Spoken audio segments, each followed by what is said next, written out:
Some in-law families are nothing more than gilded cages, perfect on the outside, but inside nothing less than a suffocating prison. I spent 8 years before I realized I was nothing more than a shadow in their eyes. And it all ended with a slap right in the middle of my husband's birthday party. But what I didn't know was that this slap would open the door to a horrifying truth, to a reckoning carried out not by me, but by the house itself. This isn't just a story of resistance. It is proof that sometimes justice comes from the places we least expect. Chapter 1. A birthday party turned into a nightmare. My husband's 42nd birthday was supposed to be just a small, cozy gathering. I had prepared everything carefully, a big chocolate cake topped with 42 glowing candles, a guest list, including his colleagues, some friendly neighbors, and a few close relatives. I wanted everything to be perfect so that my husband would have a truly memorable day. But little did I know it would turn into the turning point that completely changed my life. When I carried the cake into the center of the room, every eye followed the flickering flames dancing atop the soft cream. I smiled silently, wishing for a warm and joyful atmosphere. But then, the moment I set the cake down on the table, my mother-in-law's icy voice cut through the room, shattering the joy in an instant. "Give this apartment to Owen Natalie. He deserves it more than you." For a few seconds, I thought I had misheard. The room went utterly silent. 30 people sat there, all of them, stopping mid-sentence, mid-bite, even mid-breath. I blinked and looked at my mother-in-law, Brooklyn, dressed in a dazzling gown sparkling under the chandelier. Her arms were crossed, her eyes blazing with arrogance, as if she had just issued an unquestionable decree. I tried to keep my voice calm. "I'm sorry, what did you just say?" "You heard me." Brooklyn arched her brow. "Owen needs a proper place to live. And you're clinging to this huge apartment like some dragon hoarding gold." "Selfish." I stood frozen, turning toward Derek, my husband, but he just stood there stiff as a statue. Meanwhile, Owen, his younger brother, lounged on my favorite chair with a smirk, as if he were enjoying a comedy show. Derek. I called his name, waiting for him to defend me, to at least say that this was absurd, but all he managed was a murmur, barely audible. "Maybe we can talk about this later." A chill pierced straight through me. It was clear he was leaning toward their side. Swallowing my fury, I asserted firmly, "This is my apartment, Brooklyn. I bought it with my own money. All the papers are in my name." But she scoffed, her laughter echoing like a slap across my face. "Details, darling. You just got lucky marrying Derek while Owen worked hard, graduated top of his class, and yet has to squeeze into a tiny studio. And you take up an entire luxury apartment all by yourself. Where's the fairness in that?" Her words dripped into my ears like ice water. The guests shifted uncomfortably, exchanging awkward glances. No one dared intervene. I could hear the blood pounding in my temples, but before I could react, Brooklyn roared, "Don't you raise your voice at me. I've tolerated you for 8 years, though. You've never been worthy of my son. And I still treated you kindly.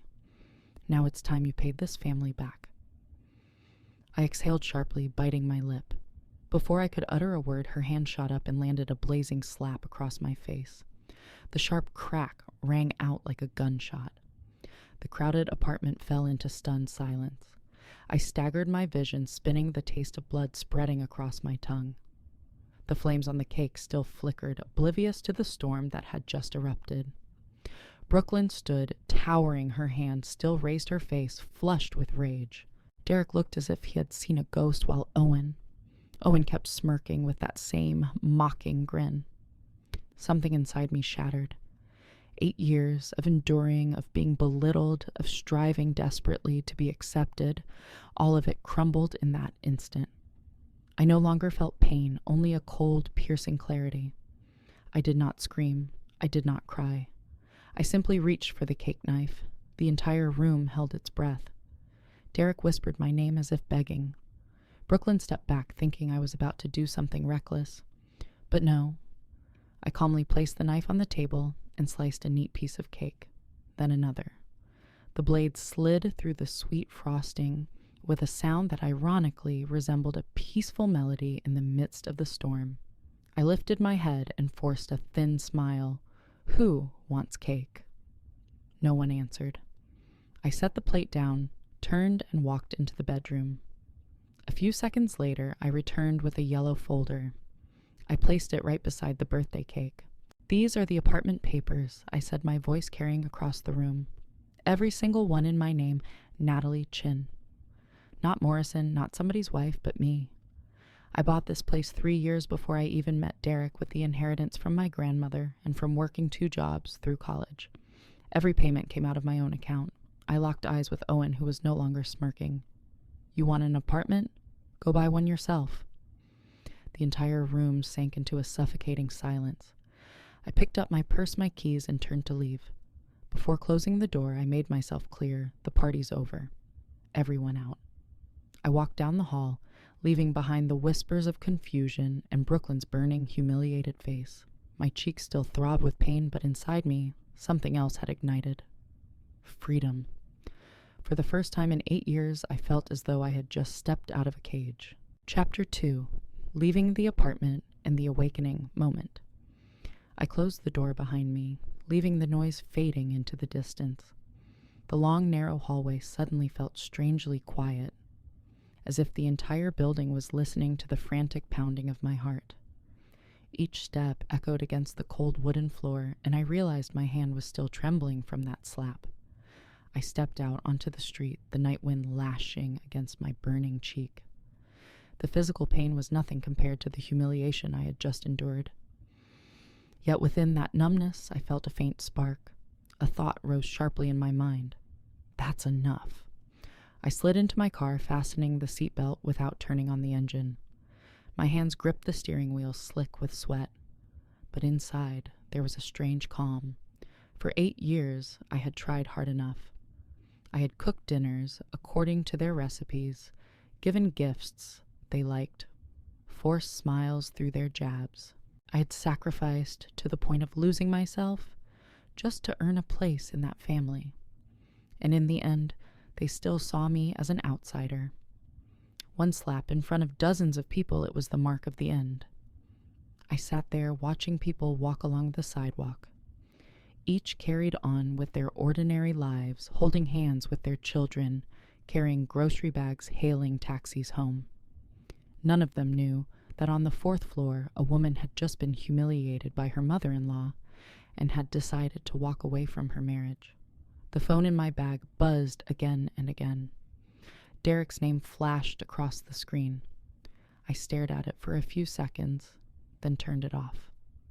I no longer wanted to hear a single excuse. Part of me ached with pain and disappointment, but another part felt lighter. It was as though I had escaped a suffocating room, flung open a window, and finally breathed deeply. I didn't know where I would go, how I would live from now on, but for the first time in years, I felt I had the right to choose. I drove to the small apartment of Sarah, my best friend since college. When she opened the door and saw me, she froze. One side of my face was still burning red with the clear imprint of a hand. I didn't need to explain. She pulled me inside, poured me a glass of wine, and simply sat there listening. No judgment, no barrage of questions, just silence, so I could finally pour out all the resentment I had bottled up for so long. That night, I slept on Sarah's worn-out sofa. It wasn't spacious or luxurious like my bed in that apartment, but I had never breathed easier. In my fitful sleep, I heard the tick-tock of her wall clock and her steady breathing in the next room. And then it struck me I still had a place where I belonged, however small, but whole and safe. When I opened my eyes the next morning, sunlight streamed through the rough fabric of the curtains, shining directly on my face. I sat up, my eyes still swollen from crying, but my heart steadier than ever.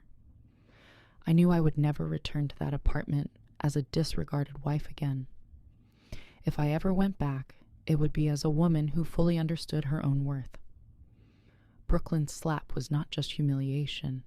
It was an alarm bell. I had awakened. Chapter 3. 8 years of humiliation and the truth about my husband's family. That morning, as I sat alone on Sarah's sofa, old memories flooded back one after another, so vivid they took my breath away. I began to look back on the past 8 years, the years I had believed I was a daughter-in-law in an ordinary family. But in truth, I had only ever been a shadow in their house. I remembered the first time Derek introduced me. I had been nervous for an entire week, picking out a simple dress, buying a fine bottle of wine, hoping to make a good impression. That night at dinner, Brooklyn looked me up and down, then gave a thin smile. "She looks neat, Derek. Asian girls are always tidy." The words numbed me. It wasn't a compliment. It was a label, as if I were just an item on a shelf. Under the table, Derek squeezed my hand and whispered, "She likes you." I believed him. But as the years went by, her mask slipped. Every phone call, every dinner, every holiday, I was pushed aside. If I happened to answer the phone when she called, she would bluntly ask, "Where's Derek? Put him on." If the family gathered for dinner, Brooklyn would set 4 places forgetting me, then laugh it off. Oh, I forgot again. Let me grab another chair. Forgetting, always forgetting. I remembered the 3rd year at Christmas. I had spent 2 whole days studying Derek's grandmother's apple pie recipe so I could replicate it perfectly. When I served it, she took 1 bite and said coldly, "Too sweet." The elders in this house prefer tartness. But Owen the Golden Son only had to bring a box of store-bought cookies, and she would gush, "Oh, Owen, you're always so thoughtful. You pick the best things." I sat there swallowing back tears behind a forced smile. Paisley Derek's sister wasn't any better. Every time she flew in from Portland, I disappeared into invisibility. She would go on and on about Owen's triumphant high school debate and how Brooklyn was so proud she cried in the middle of the competition. When I tried to join the conversation by mentioning Derek's promotion, becoming a partner at his firm, Paisley would smirk Derek's always steady. Solid, sure. But Owen, that's real brilliance. And Grayson. Derek's father was silent to the point of cruelty. He never defended me, never contributed a word. He just sat there, hidden behind his newspaper, while Brooklyn attacked me again and again. Derek always defended her. "She doesn't mean it. You're just too sensitive." But I knew better. Every glance, every smirk carried intent. The breaking point came in the 4th year when Derek's grandmother passed away. I took the initiative to arrange the funeral flowers, even paid half the cost from my own pocket. Guests complimented how beautiful they were, but Brooklyn immediately claimed the credit. I organized it all. Natalie only helped a little. I was so choked with grief I couldn't speak. That night, for the first time, I cried uncontrollably behind Derek's back. But he only repeated the same tired words, "She's grieving, don't hold it against her." Since when did grief excuse erasing my existence? Day after day, I learned to stay silent. I brought gifts, always compared. I cooked meals, always criticized. I planned birthday parties for Derek, only to hear, "Next year, keep it simple, just family." And in their eyes, family never included me. I had been lying to myself for 8 years. I thought if I just tried harder, if I loved Derek enough, sooner or later, Brooklyn would acknowledge me. But no. That night at the birthday party, her slap wasn't just an act of anger. It was her declaration I was nothing. I had never been accepted, and I never would be. And in that very moment, I realized this too. If I kept clinging to them, I would lose myself forever. Chapter 4. Owen moves into the apartment and the first strange signs. I stayed at Sarah's for a few days, trying to calm myself, trying to think about what my next step in life should be. But only 3 days later, I heard the news that Owen had already moved into my apartment.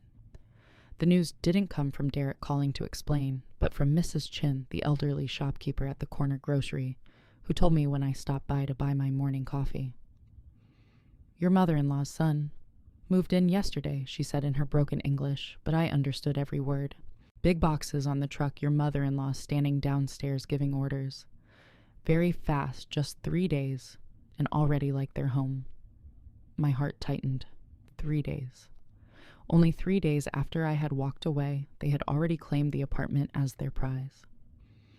Brooklyn must have felt victorious, and Owen, he must have been delighted, finally living in the place I had poured my youth into building. That evening, I couldn't resist.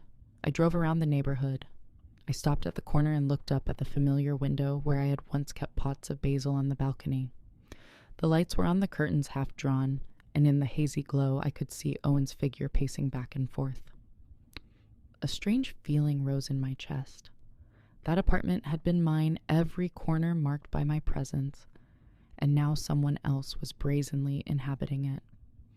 A few days later, Mrs. Patterson from Unit 4B called me. Her voice trembled.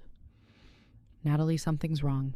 For several nights now, the living room light has been flickering, and I've heard crying, a man's voice, but choked and broken like a woman weeping.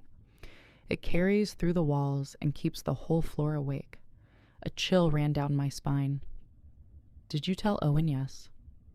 I knocked on his door, and when he opened it, he looked strange. Dark circles under his eyes, hair a mess. I asked him about the crying, and he said he hadn't heard anything. But I know what I heard. I've lived here 15 years, I'm not mistaken. Her words haunted me all night. I tried to convince myself it was just Owen being stressed, unsettled in a new home. But the next morning, when I drove past again, I saw something else. The living room light blinking on and off over and over like Morse code, while every other apartment remained steady and calm. I stopped the car holding my breath as I looked up. And then, for a brief moment, I saw a silhouette in the glass. It wasn't Owen's tall frame.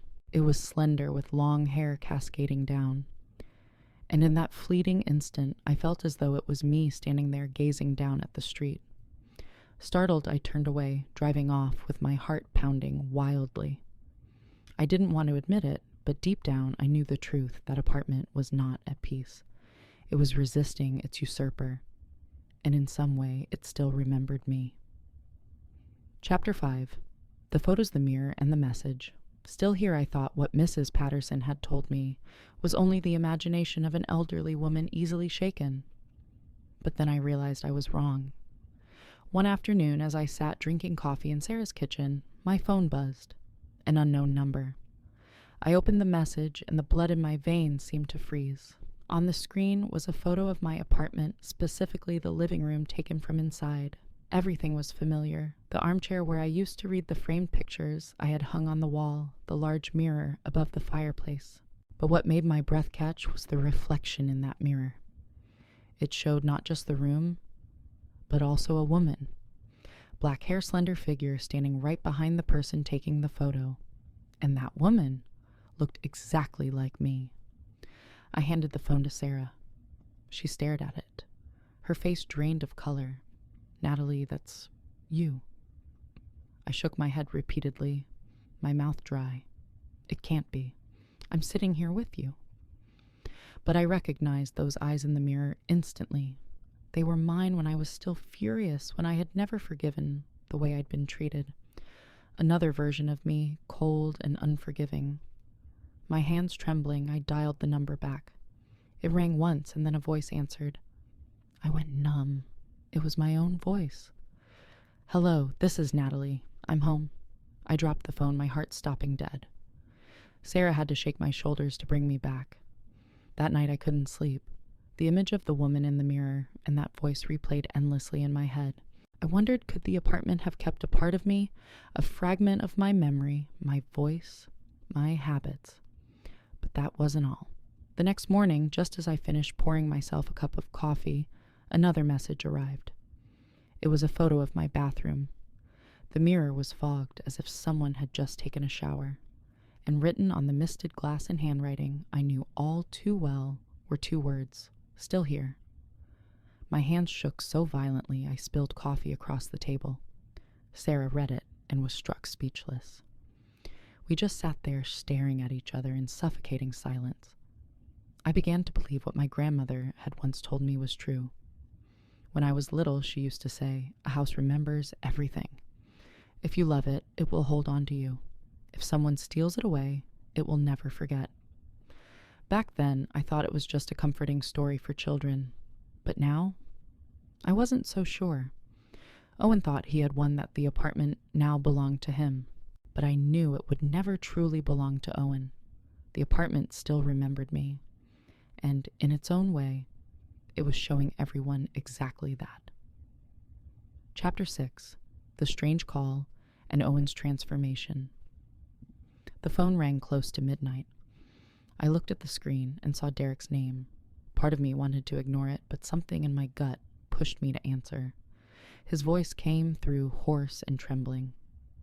"Natalie, something's wrong with Owen." I stayed silent, waiting for him to continue. "He hasn't gone to work for over a week. Mom brought him food and said he looked like a ghost. He keeps asking about the voices in the walls."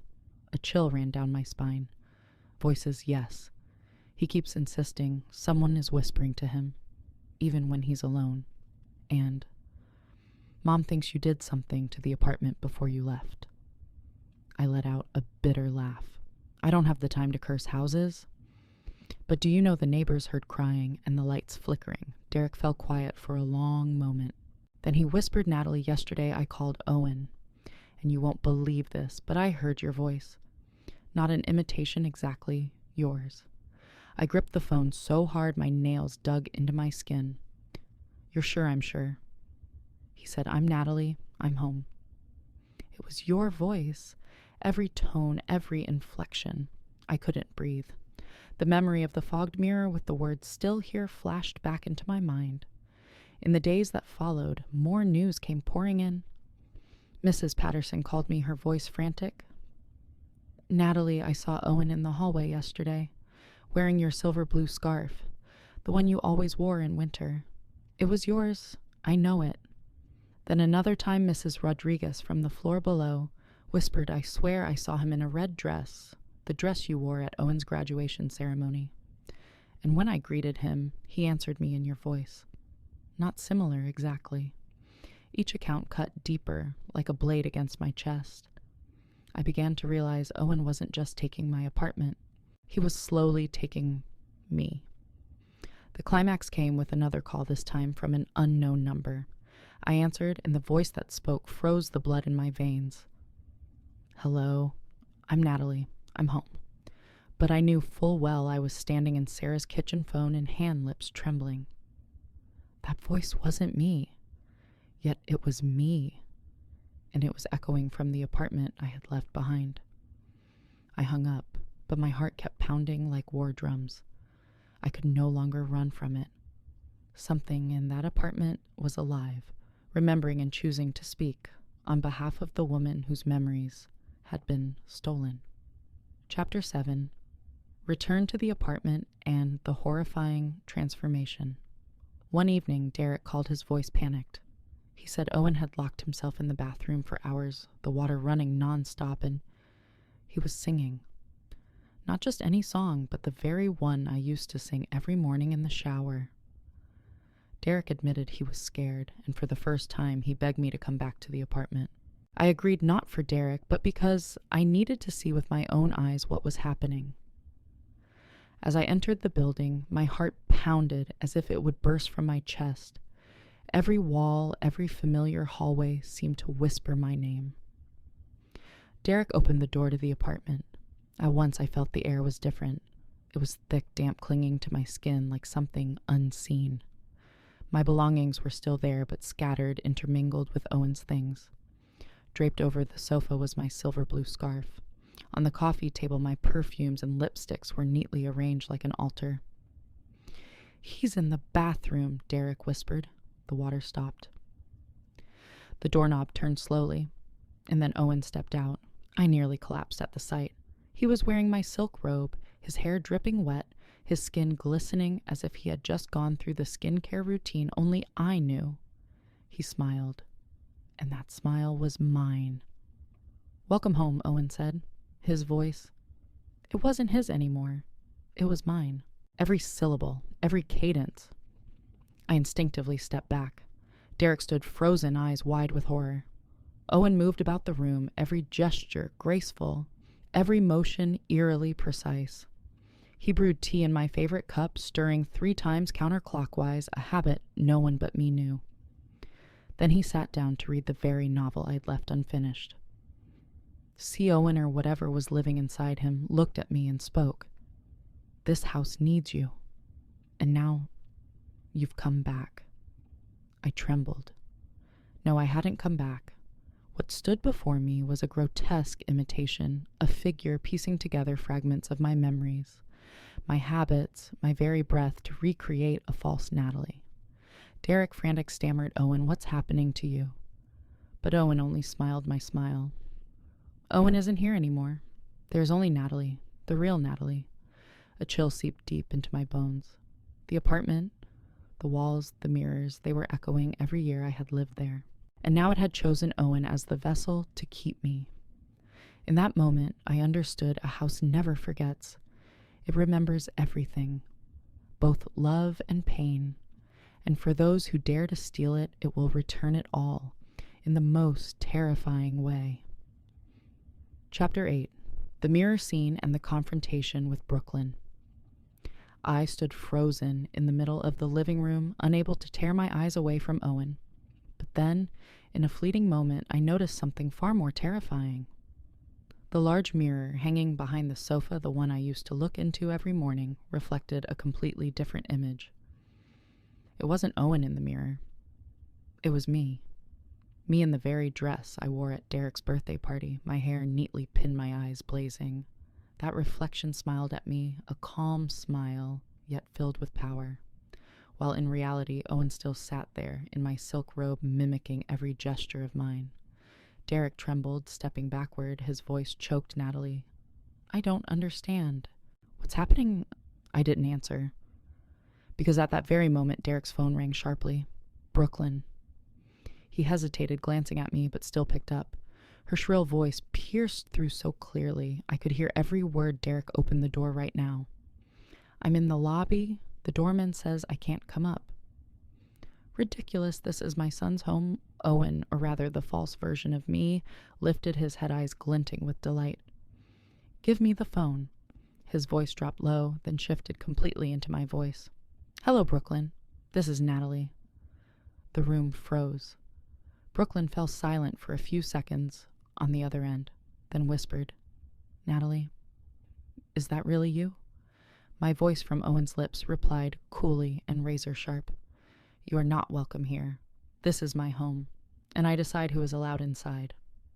Derek gaped while a shiver raced down my spine.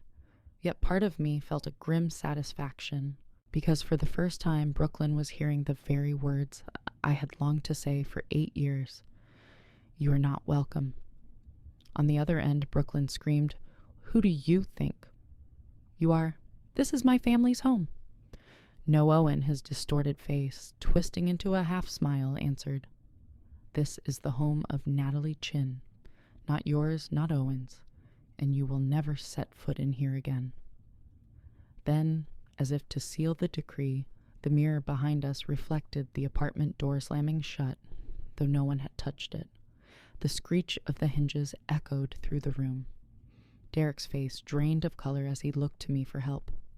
But I no longer felt afraid. In that instant, I realized the apartment was on my side. It remembered me, it protected me, and it had chosen to punish those who once tried to erase me from my own home. Derek's phone slipped from his hand. From the distance of the receiver, Brooklyn's voice raged, shrieking as though left outside the door of fate. But inside, all that remained was silence. Silence, and the familiar laughter rising from both Owen and from my reflection in the mirror. Chapter 9. I choose to leave, and Owen is fully consumed. I stood there watching Owen, or rather the thing wearing my face and voice, settle comfortably into the familiar armchair, opening the very book I had once left unfinished. He turned each page with calm ease, as though he had lived his entire life in this apartment. And in the mirror, the reflection was still me, exactly as I had been on Derek's birthday night. my eyes blazing with pride. Derek panicked, turning to me, his voice breaking. "Natalie, you have to do something. We have to save Owen.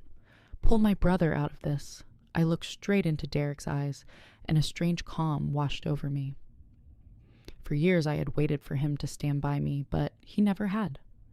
And now, when everything had gone far beyond repair, he was begging me to fix it. I shook my head, my voice steady, so steady it startled even me. "No, Derek, this is no longer my concern. The apartment has chosen, and you know I have no desire to reclaim what you so willingly gave away." Derek clutched my hand, his voice choked with desperation. "Please, we can get Owen treatment. Things can go back to normal." I pulled my hand free and whispered, "Normal for 8 years, when your mother humiliated me, when Owen was cherished and I was dismissed. You called that normal. I was the only abnormality in your family. So now let that very abnormality restore the balance." Owen lifted his head from the book lips, curling into a smile identical to the one in the mirror. "She's right, Derek. This is normal. This is Natalie." Derek broke down in tears. I said nothing more. I turned, walking straight to the door. Behind me, Owen's voice, still in my tone, called after me, "Good night, Natalie. The house will always remember you." The door closed, and I knew it was the last time I would ever set foot in that apartment. 3 weeks later, I heard that Owen had been committed to a psychiatric facility. They said he no longer recognized anyone spending his days in front of a mirror, stroking his hair softly, singing the very tunes I used to sing in the shower. Derek moved away soon after, while Brooklyn scrambled, frantically begging doctors to bring her son back. But it was far too late. Owen was no longer Owen. He had been swallowed by the apartment, absorbed by its walls, its mirrors, and its memories transformed into a permanent version of Natalie. As for me, I now live in a small apartment, quiet and peaceful. Every morning when I wake, sunlight filters through new curtains. I brew myself a cup of coffee, and I know with certainty, at last, I have truly escaped them. Chapter 10. The ending and the healing. Time passed, and everything gradually quieted down. I signed the divorce papers in a single morning. No arguments, no clinging. All I wanted was freedom. 8 years in that marriage had felt like a prison sentence, and at last, I had torn off the shackles myself. I moved into a small apartment. It wasn't luxurious, not as spacious as the old one, but every corner was chosen and arranged by me. I bought a soft sofa, hung the light-colored curtains I loved, planted a few small pots of greenery by the window. Every morning, when the sunlight streamed in, I felt a peace so profound it was almost unreal. No more watchful eyes, no more mocking laughter, no more poisonous comparisons. Just me and a new life slowly taking root. From time to time, I heard news from old acquaintances. Owen was still kept in long-term care. They said he no longer recognized anyone spending his days in front of a mirror, smiling and whispering in a voice identical to mine. Brooklyn remained as prideful as ever, but she had aged drastically, her hair turning gray in mere months. As for Derek, I didn't know, and I didn't want to. He had chosen silence for 8 years, and that silence had killed our marriage long before the divorce papers were signed. Once driving past the old building, I glanced up at the familiar window. The apartment remained empty, a faded for rent sign swaying in the wind. No one stayed there for more than 3 weeks. People called it haunted. But I knew the truth, it wasn't haunted. It was memory, the remembrance carried in walls and glass, in every brick that had witnessed it all. And to me it was justice. I no longer held resentment. In fact, I felt gratitude, for it was Brooklyn's slap that woke me. It was Owen's greed that freed me. It was Derek's silence that taught me to find my own voice. That night, as I brewed myself a cup of tea, I smiled. I no longer needed anyone's approval. I didn't need an in-law family to validate my worth. I was enough simply by being myself. And perhaps, somewhere in that old apartment, a part of my memory still lingers, standing in the mirror, smiling at the weaker version of me that died long ago. But I, the real me, have stepped into the light. I have chosen peace, I have chosen healing, and I have chosen myself. For the first time in years, I felt light. Not as though I was running away, but as though I was beginning anew. And I knew from this moment on, no one could ever take that right from me again. When I chose to walk away, I no longer thought about revenge. I thought about freedom, about finding myself again. But somehow the apartment carried out the rest for me, punishing the greedy, preserving my memory, and delivering justice in its own way. I had lost everything, only to discover the most important thing, peace. And I realized that sometimes the greatest victory isn't in defeating others, it's in standing tall, walking away, and living a life no one can control but yourself. If this story made you shiver, but also feel a sense of release hit, I'd like to show your support. And don't forget to subscribe to Scarlet Vows for more revenge stories, where women once thought weak learn to rise, reclaim their power, and write their own justice.